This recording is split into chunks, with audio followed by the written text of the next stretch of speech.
पटना के सकरैचा बंगला पर परसा बाजार में आयोजित वीर शिरोमणि बाबा चौहरमल 5 दिवसीय मेला समारोह का शुभारंभ भव्य तरीके से किया गया। इस अवसर पर मुख्य अतिथि के रूप में पासवान समाज की बेटी एवं भाजपा नेत्री अनामिका पासवान शामिल हुई। कार्यक्रम में चौहरमल सेना के राष्ट्रीय अध्यक्ष अभिषेक पासवान भी मौजूद रहे। वहीं समाजसेवी एवं चर्चित हस्ती रिया पासवान के द्वारा मुख्य अतिथि का शॉल ओढ़ाकर सम्मान किया गया। मेला उद्घाटन के दौरान आयोजन समिति के सदस्यों ने भाजपा नेत्री अनामिका पासवान का गमछा पहनाकर भव्य स्वागत और सम्मान किया। अपने संबोधन में अनामिका पासवान ने समाज के लोगों से एकजुट रहने, शिक्षा पर जोर देने और सामाजिक विकास में भागीदारी निभाने की अपील की। उन्होंने कहा कि बाबा चौहरमल के आदर्श आज भी समाज को आगे बढ़ने की प्रेरणा देते हैं। कार्यक्रम में बड़ी संख्या में समाज के लोग, युवा, महिलाएं एवं गणमान्य लोग उपस्थित रहे, जिससे पूरे आयोजन में उत्साह का माहौल देखने को मिला। देखिए, आज ये सकरैचा गांव है पुनपुन के अंतर्गत, और बाबा चौहरमल जी की आज पूजा अर्चना और जयंती समारोह का आज प्रारंभ हुआ है। आज हम लोग उद्घाटन समारोह में आए हैं और मुझे बहुत ही खुशी होती है कि हमारे समाज के लोग आज आंदोलित हो चुके हैं। आज बाबा चौहरमल जी एक विचारधारा बन चुके हैं और बाबा चौहरमल जी की इस आंदोलन के साथ हमारा समाज आगे बढ़ रहा है।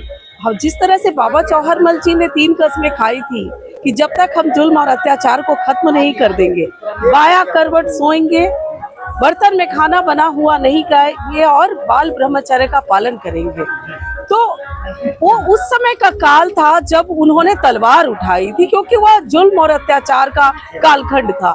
लेकिन आज का जो हमारा समाज को आगे बढ़ने का लाइन दिया है, हमारे बाबा साहब भीमराव अंबेडकर जी ने दिया है।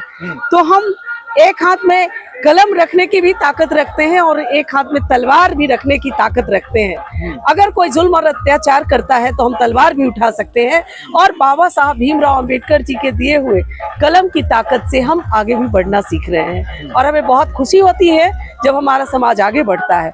लेकिन कहीं कहीं पर मुझे देखने को मिलता है कि हमारा समाज का जो स्थिति है, गांव में रहन सहन है, आज भी कहीं ना कहीं वो पिछड़ रहे हैं। उन्हें आगे लाने के लिए हम लोग काम करना चाहते हैं, और हमारे समाज के कई लोग ऐसे हैं जो समाज के निचले पायदान पे, जहां हमारे समाज के लोग हैं, वहां तक जाकर काम करें। जैसे हमारे साथ रिया बैठी है, हम हैं, अभिषेक भाई हैं और कई अन्य लोग हैं जो एकदम गांव-गांव जाकर हमारे समाज को जगाने का काम करें। तो ये समझिए कि ये एक जो बाबा चौहरमल जी की विचारधारा है, उसको अब आंदोलन का रूप सभी ने मिलकर दिया है। और मुझे अच्छा लगता है कि हमारे पिता श्री ब्रह्मदेवानंद पासवान, श्री जो पूर्व सांसद थे, उन्होंने 1980 में बाबा चौहरमल राष्ट्रीय महोत्सव मोकामा का प्रारंभ किया, और उन्होंने इतना प्रचार किया कि 46 वर्षों का यह रिजल्ट है कि आज हमें गांव-गांव में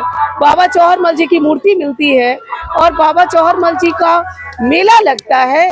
लोग उत्साहित होते हैं, बाबा चौहरमल जी के विचारों को ग्रहण करते हैं, और हमारा समाज कहीं झुकने वाला नहीं है। पासवान है भाई, कोई मजाक नहीं है। क्या कुछ कहिएगा यहाँ के जनता को, क्या कुछ संदेश देना चाहिए? मैं यहाँ की जनता को यही कहना चाहूंगी कि आप आगे बढ़िए, और जुल्म और अत्याचार अगर होता है तो उसके खिलाफ खड़े होइए, बाबा चौहरमल जी की तरह उनके पद चिन्हों पर चलकर, और कलम की ताकत जो हमें बाबा साहब ने दी है उसको लेकर आप आगे बढ़िए। हमारे समाज में जो बच्चियां हैं, खासकर बच्चे, और जिस तरह बच्चों को पढ़ाते हैं उस तरह बच्चियों को भी पढ़ाइए, क्योंकि बाबा साहब भीमराव अंबेडकर जी ने कहा था कि मैं किसी भी समाज की समृद्धि का अंदाजा इसी बात से लगा लेता हूँ कि उस समाज की महिलाएं कितनी समृद्ध हैं। तो जब तक हमारी महिलाएं और बच्चियां समृद्ध नहीं होगी, तब तक हमारा समाज भी समृद्ध नहीं होगा। और हम बाबा चौहरमल जी के अनुयायी हैं, और बाबा चौहरमल जी के बारे में कहा जाता है कि देवी माँ ने खुद आकर बाबा चौहरमल जी को तलवार दी थी, और वो देवी के बड़े उपासक थे। तो इन दोनों चीजों में आप देखेंगे एक चीज कॉमन है कि महिलाओं को आगे लाना है।